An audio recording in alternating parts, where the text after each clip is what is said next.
I need you to pretend to be my boyfriend. Mason stood in my doorway holding 2 coffees like he hadn't just said the one sentence most likely to ruin my life. I stared at him, then at the coffees, then back at him. I'm sorry. What? He stepped inside before I could decide whether to let him. That was normal for us.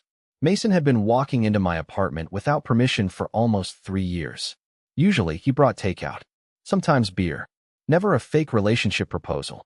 My sister's engagement party is next weekend. He handed me my usual order, oat milk, 1 sugar. Of course he remembered. At that resort near Lake Michigan. I know where it is. My fingers tightened around the warm cup. I'm still stuck on the boyfriend part. Mason exhaled and dropped onto my couch. He looked uncomfortable, which was rare. Mason could talk to strangers in elevators. He could argue with contractors twice his age without blinking. But now he was rubbing his palms over his jeans and avoiding my eyes. My family keeps trying to set me up. With women. His gaze flicked toward me. Yeah. 1 word. Too quick. Too careful. I told myself not to notice. Mason was straight. Mason had dated women. Mason once spent an entire summer seeing a bartender named Rachel. Whatever this was, it wasn't what my heart wanted it to be. So you told him you had a boyfriend? I sat across from him. Not exactly. Mason, I told my mom I was seeing someone. And she assumed it was a guy? My sister did. He winced. Then I didn't correct her. I blinked slowly. Why? Because she looked so surprised that I panicked. A laugh escaped me before I could stop it. Mason pointed at me. This is not funny. It's a little funny. Ethan. The way he said my name wiped the smile off my face. Softer now. Serious. I need someone I trust. Just for the weekend. Dinner, the party, family photos. We act convincing. Then we come home and never speak about it again. A heavy weight sank in my gut at the word convincing. Why me? He looked at me then. Really looked. The room went quiet in that strange way it sometimes did around him, like the air noticed something before I did. Because I'm already comfortable with you. His knee brushed mine when he leaned forward. Neither of us moved. I won't have to pretend that part. My pulse spiked hard enough to make me angry. He meant friendship. He had to mean friendship. Mason glanced down at the space between us, then back up. Say no if it's weird. It is weird. That's not a no. I should have said it. I should have protected whatever was left of my common sense. Instead, I took a sip of coffee I couldn't taste and heard myself ask, how convincing are we talking? Mason's mouth curved into a slow, relieved smile. Convincing enough that my mother stops sending me phone numbers. No kissing. Fine. No sharing a bed. His smile widened. You've really thought this through. Heat climbed up my neck. I'm setting boundaries. He stood, still watching me with that amused, impossible expression. Then he held out his hand. So, boyfriend. I stared at it for 1 second too long before putting my hand in his. Mason's fingers closed around mine. Warm. Firm. And he didn't let go. Just for the weekend, I reminded him. Right. His thumb moved once across my knuckles. Probably an accident. Probably nothing. That was what I told myself, anyway. Then Mason looked down at our joined hands and quietly said, we should probably practice. Before we do anything else, we need rules. I pulled my hand out of Mason's and immediately missed the warmth, which was deeply unhelpful. He leaned against my kitchen counter, still wearing that half-amused expression. Rules for pretending to date me? Rules for surviving the weekend without making this weird. Ethan, it's already weird. Exactly. I grabbed a notepad from beside the fridge and clicked a pen. Rule 1. No kissing. Mason lifted both hands. Agreed. Rule 2. No sharing a bed. You already mentioned that. I'm mentioning it again. His mouth twitched. Should I be worried about your self-control? I looked down at the page before my face could betray me. You should be worried about your ego. Mason laughed, low and easy, and my breath hitched slightly. I wrote faster. Rule 3. We don't say anything too personal in front of your family. We have to sound believable. Believable is fine. Emotional honesty is not. He tilted his head. That's a very specific rule. It's a very specific situation. For a moment, he just watched me. Not teasing. Not smiling. His eyes stayed on mine long enough that I forgot what I was about to write. Then he reached over and took the pen from my hand. His fingers brushed mine. Barely a second. Still enough. We need a story, he murmured. How long have we been together? 3 months. Too short. My sister will ask why I'm bringing you to family photos. 6 months. He nodded and wrote it down. Where was our first date? That diner near your office. The one with the terrible coffee? You made me go there 4 times. Because you like the pancakes. I stared at him. How do you remember that? Mason stopped writing. You order the same thing every time. That doesn't answer the question. I pay attention. The words landed harder than they should have. He looked back at the notepad, but I caught the small shift in his expression, like he'd revealed something by accident. I told myself friends remembered things. Coffee orders. Favorite meals. The fact that I hated tomatoes but always forgot to ask for them to be removed. It meant nothing. Mason tapped the pen against the paper. Who asked who out? You asked me. Why me? Because this is your lie. No, he glanced up. Why did fake me ask fake you out? My throat went dry. I don't know. Come on. We need details. I tried to laugh. Maybe you thought I was cute. Mason didn't laugh back. His gaze moved over my face slowly, like he was considering the answer. That works. The room went quiet again. I shifted in my chair. You're supposed to be pretending. I'm practicing. You're bad at it. You look nervous. I'm not nervous. Your ears turn red when you lie. My hand went up before I could stop it. Mason smiled, satisfied. See, I hated that he knew that about me. I hated even more that part of me liked it. He moved closer, resting one hand on the back of my chair. There's one more thing. What? We can't look uncomfortable when we touch. My heart started pounding. We can fake that at the party. That's not how practice works. He held out his hand again, but this time his expression was softer. More careful. Come on. Just until it feels normal. I looked at his open palm and knew immediately that normal wasn't going to be an option. Still, I placed my hand in his. Mason closed his fingers around mine, then slowly laced them together. Neither of us spoke. Neither of us looked away. After a few seconds, his thumb moved across my knuckles. Once. Then again. Better, he whispered. I swallowed. We should stop. Mason didn't let go. You're right. Another quiet second passed. Then another. Finally, he looked down at our hands and smiled without humor. The problem is, this already feels pretty natural. The next evening, Mason showed up at my apartment with a grocery bag, a garment bag, and absolutely no respect for my blood pressure. Practice night, he announced, stepping inside. You brought wardrobe? I pointed at the garment bag. My sister sent a dress code. Apparently, engagement parties near Lake Michigan require jackets and emotional stability. We have neither. That's why we practice. He dropped the grocery bag on the counter and pulled out my favorite chips, the spicy ones from the corner store 3 blocks away. I looked at him. You went out of your way for these. Mason shrugged while opening the bag. You get grumpy when you're hungry. I don't. You once stopped talking to me for 20 minutes because I ate your fries. Those were clearly mine. Exactly. He smiled, but the joke faded when our eyes met. For a second, neither of us moved. Then Mason looked away and cleared his throat. We should work on how we act when people ask questions. We sat on the couch, close enough that our knees touched. I shifted slightly. Mason didn't. He picked up the notepad from last night. Favorite thing about me. A knot formed in my stomach. What? My mother will ask. That's not a normal question. You haven't met my mother. He turned toward me, one arm stretched across the back of the couch. Come on. What does fake Ethan like about fake Mason? I stared at the television, even though it wasn't turned on. You're dependable. Boring. You remember things. Better. You show up when it matters. The words came out before I could stop them. Mason went still. I should have made a joke. I should have added something ridiculous and moved on. Instead, the room stayed quiet. His knee pressed a little more firmly against mine. Is that what you really think? His voice had changed. Softer. I forced a shrug. You asked. Mason watched me for another second, then looked down at the notepad. Your turn, I muttered. What does fake Mason like about fake Ethan? Easy. He didn't even hesitate. You notice when people are uncomfortable, and you make things easier without making them feel embarrassed. A lump formed in my throat. That sounds rehearsed. It's not. Mason, you also pretend you don't care when you care too much. I looked at him then. Really looked. He wasn't smiling. You're taking this too seriously. Maybe you're not taking it seriously enough. The air shifted between us. My heart started pounding. I reached for my drink just to have something to do, but my hand knocked the glass sideways. Water spilled across the coffee table and onto my sleeve. Perfect, I muttered. Mason reacted immediately.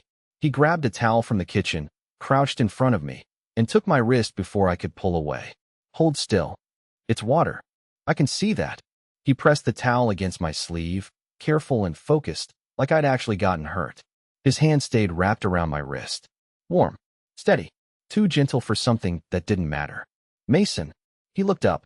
He was close enough that I could see the tiny line near his eyebrow from an old basketball injury. Close enough that neither of us had to speak loudly. What? I forgot what I was going to say. His thumb moved once against my pulse, and I knew he could feel how fast it was beating. Something changed in his expression. Not surprise. Recognition. Before either of us could move, my phone buzzed on the couch. A message from our friend Noah lit up the screen. Tell your fake boyfriend to stop stealing you this weekend. Mason read it over my shoulder. Fake boyfriend, he murmured. I told him. And what did he say? That we already act married. Mason laughed, but it stopped too quickly. His eyes returned to mine. Maybe we're more convincing than we thought. He finally released my wrist and stood, putting space between us. 10 minutes later, he left. I told myself the whole thing had been practice. The questions, the way he looked at me, his hand around my wrist, all of it. Then my phone buzzed again. Mason, one message. Asterisk, you should get used to me touching you. Next weekend, I might not have a reason to stop. Asterisk, by the time we reached the resort, Mason had touched me 6 times, and I had noticed every single one. A hand at my back when we crossed the parking lot. His fingers around my wrist when I nearly left my phone in the car. His knee against mine during the 2-hour drive. All normal things. Friendly things. At least, that was what I kept telling myself. You look terrified, Mason murmured as we approached the lobby. Your family thinks we've been dating for 6 months. They also think I know how to sail. My family believes whatever makes dinner more interesting. Before I could answer, his palms settled against my lower back. Not pushing, just there. Warm through my jacket. My entire body went tight. Mason glanced sideways. Too much. No, the answer came out too fast. His thumb moved once, almost absent-mindedly. Good. His sister, Claire, spotted us first. She rushed across the lobby, wrapped Mason in a hug, then turned to me with the kind of smile that made me feel like she already knew every lie I had ever told. So this is Ethan. This is Ethan. Mason's hand stayed on my back. Claire looked between us. You two are annoyingly cute. We practice, Mason replied. I nearly choked. His mother appeared a moment later, followed by 3 relatives whose names disappeared from my brain immediately. There were hugs, questions, and far too many people watching the way Mason stood beside me. He made it easy.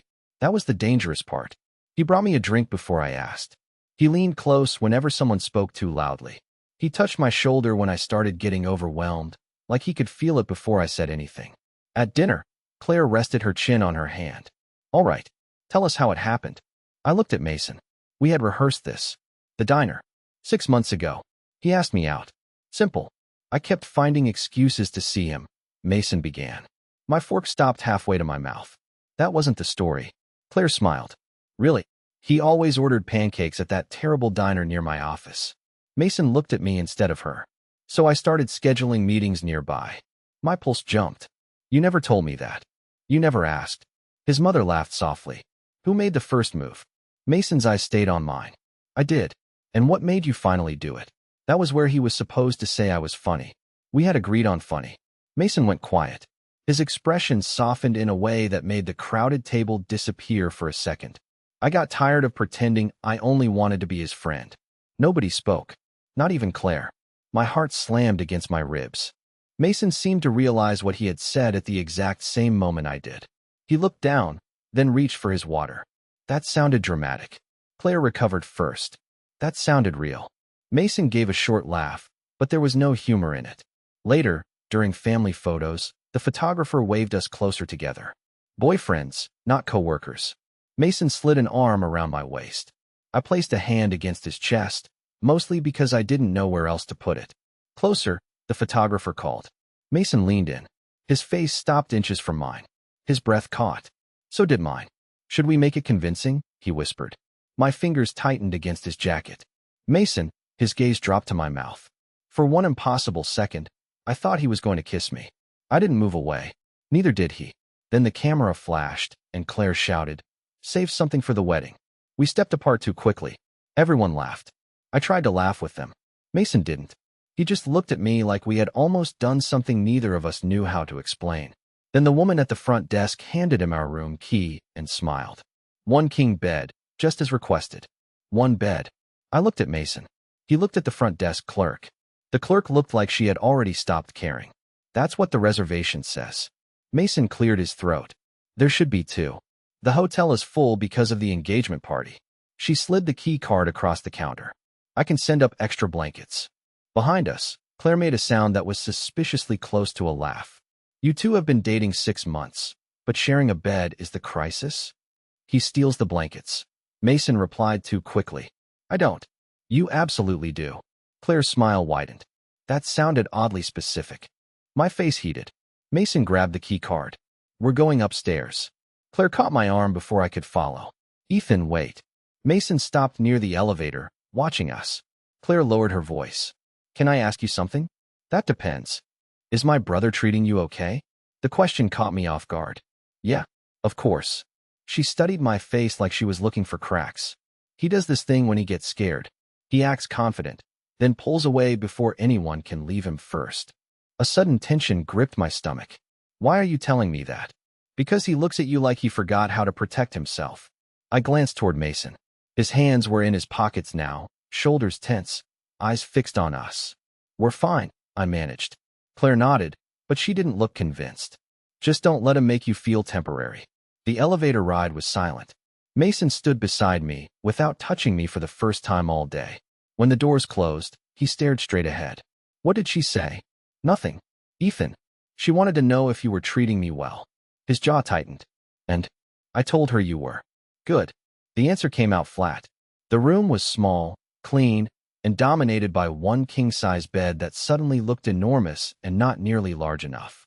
Mason set down our bags. I can sleep on the floor. Don't be ridiculous. You made a rule. I made that rule before the hotel ran out of rooms. He took off his jacket and draped it over a chair. Rules matter until they're inconvenient. That's not what I meant. Then what did you mean? I looked at him. He was still carrying whatever tension had followed us from the lobby. Why are you acting like this? Mason laughed once, quietly. Like what? Like you regret bringing me. His expression changed immediately. I don't. You've barely looked at me since Claire pulled me aside.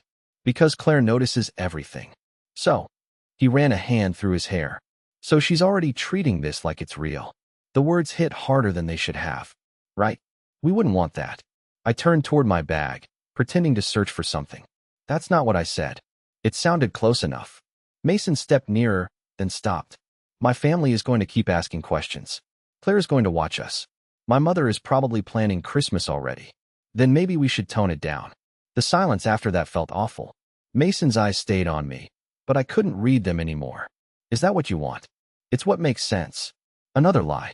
I was getting good at those. He nodded slowly. Fine. At dinner, Mason kept his distance. No hand at my back.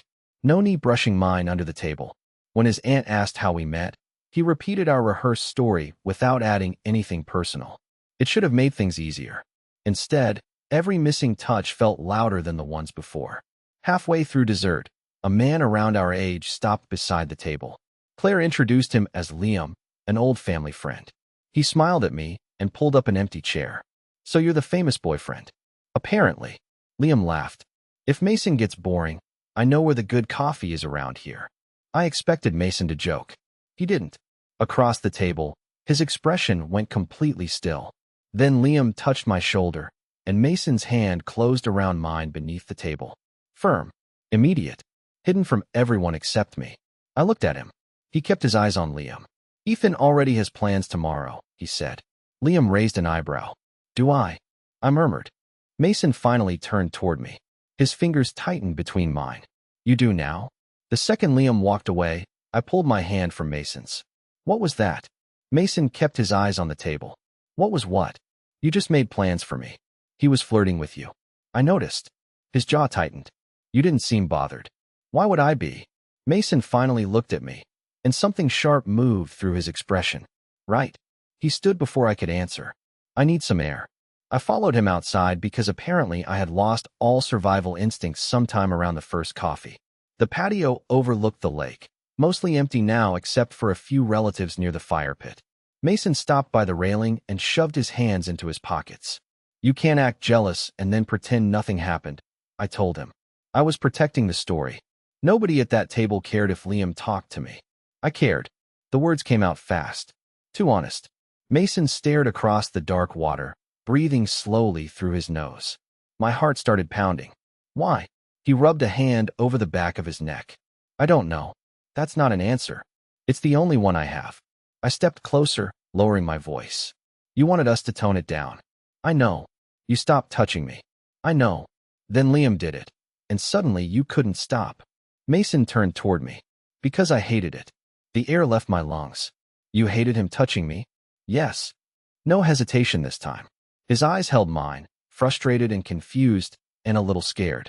I hated how comfortable he looked. I hated that you smiled at him. I hated that he acted like he could take you somewhere tomorrow, and you might actually go. I could barely hear the music from inside anymore. Mason. And before you ask, no, I don't understand it. He paced 2 steps away, then came back. This weekend was supposed to be easy. We show up, hold hands, tell a few lies, go home. That was the plan. Then you looked at me during those photos. His voice dropped. And I almost kissed you. My breath caught sharply. I thought I imagined that. You didn't. For a moment, neither of us moved. Mason looked down at my hand resting near the railing. His fingers brushed mine, careful this time, like he was asking without saying it. I should have pulled away. Instead, I turned my palm over. He laced our fingers together. There was no family watching. No camera. No Liam. Just us. This isn't part of the act, I whispered. I know. Then why are you doing it? His thumb moved slowly across my knuckles. Because when I stopped touching you, it felt wrong. I looked at him, waiting for the joke, the easy escape, anything that would make this safer. It never came. Mason stepped closer until our shoulders nearly touched. I kept telling myself it was just the weekend. His eyes dropped briefly to our hands. But I don't want to go back to normal. My pulse jumped beneath his fingers. You're straight. That's what I thought. And now, Mason met my eyes again.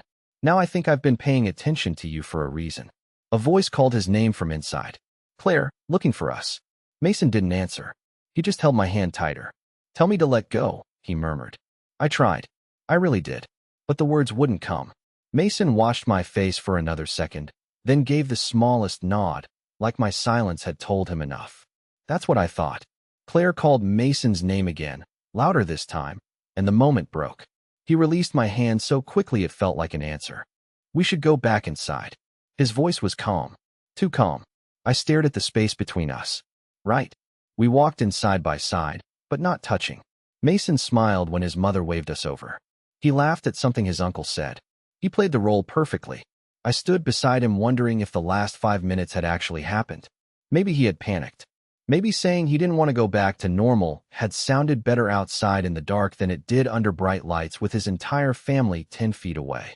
Claire watched us from across the room. I avoided her eyes. Later, when we finally went upstairs, Mason opened the hotel room door and stopped. One bed. Still there. Still impossible. I can take the floor, he offered. You already tried that. I mean it this time. Why? He set the key card on the dresser. Because tonight got complicated. A cold dread washed over me. There it was. Regret, dressed up as responsibility. I turned away and started unbuttoning my jacket. It doesn't have to be complicated. Ethan, we were pretending. Things got confusing. It happens. Mason went quiet behind me. Is that what you think happened? What else am I supposed to think? I faced him. You held my hand outside, then dropped it the second your sister called your name. His expression tightened. Because I wasn't ready for her to see. See what? I don't know yet. I laughed once, but it came out flat. Exactly. Mason took a step closer. That doesn't mean I regret it. It doesn't mean you want it, either. I told you I didn't want to go back to normal. People say things when they're caught up in a moment. His eyes flashed. You think that was a moment? I think you're scared. Of course I'm scared. The honesty stopped me. Mason dragged a hand through his hair and looked toward the window. Yesterday, I knew who I was. I knew what my life looked like. Then you touched my chest during those photos, and I forgot there were 50 people around us. My heartbeat stumbled. Mason, I'm not embarrassed by you. He turned back to me. I'm scared because this matters enough to change things. Our friendship. Everything. The room went still. He lowered his voice. What if I get this wrong and lose you? That should have made me feel better. Instead, fear crawled deeper into my chest. What if you get it wrong, and I'm the one who has to live with it? Mason looked like I had hit him. I hated myself for that, but I kept going. You can call this confusion and move on. I can't. He stared at me for a long second. Why not? I should have lied. I almost did. Then a knock sounded at the door. Claire's voice came through the wood. Mom wants everyone downstairs for a toast. Mason closed his eyes briefly. The timing felt cruel. I grabbed my jacket again. We should go. He reached for my wrist, then stopped before touching me. Ethan, finish what you were going to say. There's nothing to finish. I opened the door. Claire stood in the hallway, looking between us. Her smile faded. Everything okay? Fine, I answered. Mason said nothing. During the toast, he stood on the other side of the room. I told myself I had given him the space he wanted. Then I saw him talking quietly with Claire. I couldn't hear everything, only the last part. I never should have asked him to do this, Mason muttered. My blood ran cold. I walked away before I heard Claire's response. By the time Mason came looking for me, I had already decided what his words meant, and I wasn't going to make him say them twice.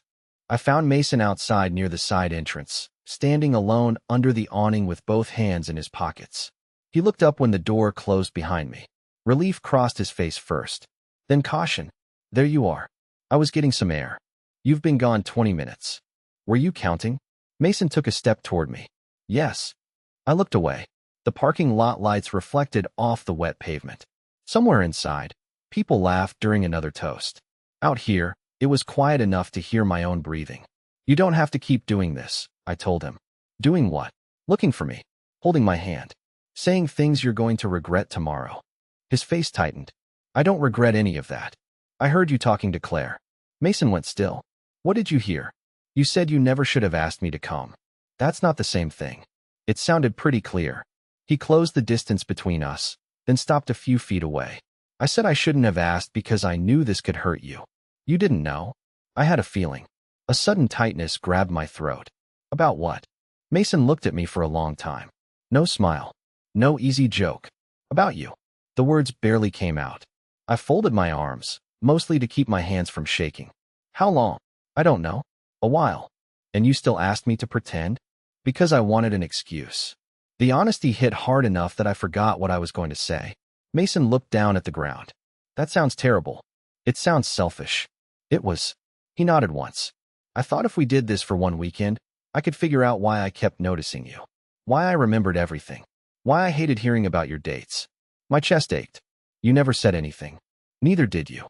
Because you were straight. Because I was scared. Silence stretched between us. Mason pulled one hand from his pocket, then let it fall at his side. Tell me the truth. I swallowed. About what? Why you said you couldn't just move on. I stared at him. There it was. The one question I had spent almost a year avoiding. I could still lie. I almost did. Then Mason stepped closer and lowered his voice. Please. My throat went dry. Because this was never fake for me. He didn't move. I forced myself to keep going. Not the hand-holding. Not the pictures. Not you calling me your boyfriend in front of Liam. My voice shook once, and I hated it. I agreed because I wanted to know what it felt like. Just once. Mason's expression changed. Softer. Hurt. Ethan. And now I do. So we can stop. I tried to walk past him. His hand closed around mine. Not my wrist. My hand. He held on. No. I looked down at our fingers, then back at him. No. I'm done pretending this only happened because of the party. His thumb moved across my knuckles. Slow. Certain. I was jealous. I almost kissed you. I spent the last hour looking for you because the idea of leaving things like this made me feel sick. My heart started pounding. You're still figuring things out. Yes. That's not fair to me. I know. He stepped closer. But walking away would be a lie. We stood there, inches apart. Neither of us moved.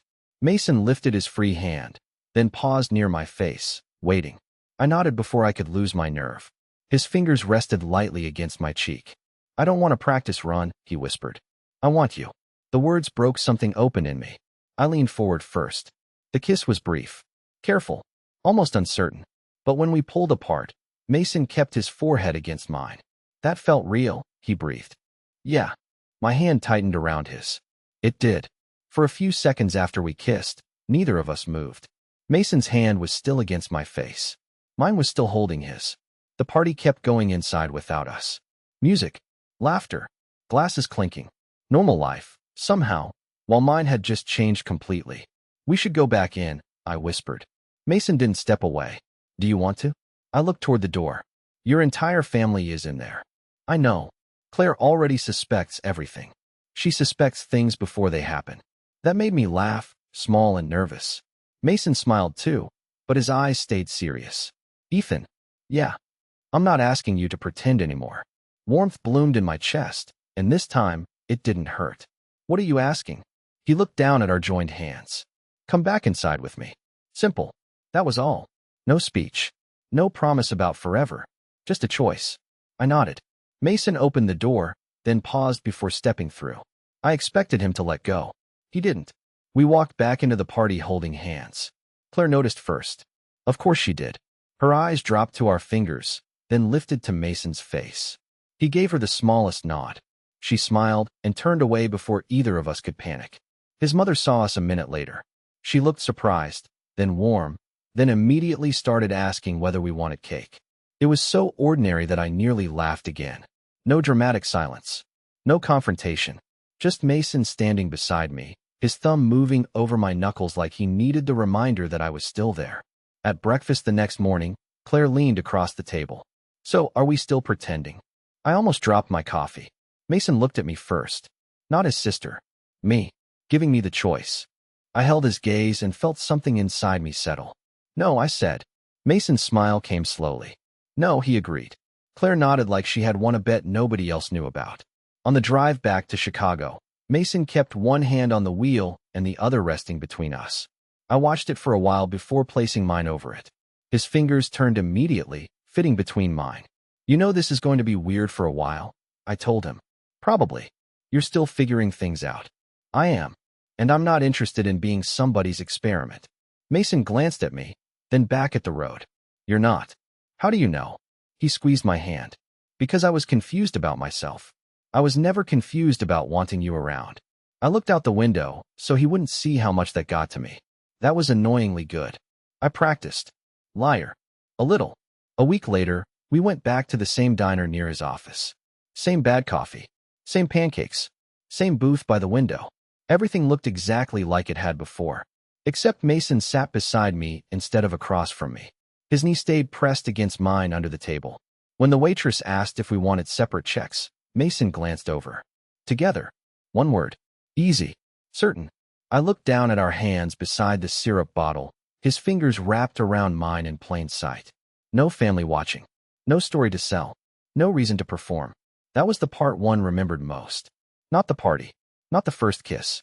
Just Mason choosing not to let go when he finally could. We had spent the whole weekend trying to make a lie look real. In the end, the truth was much quieter. It was coffee, pancakes, his hand in mine, and both of us deciding that normal didn't have to mean going back.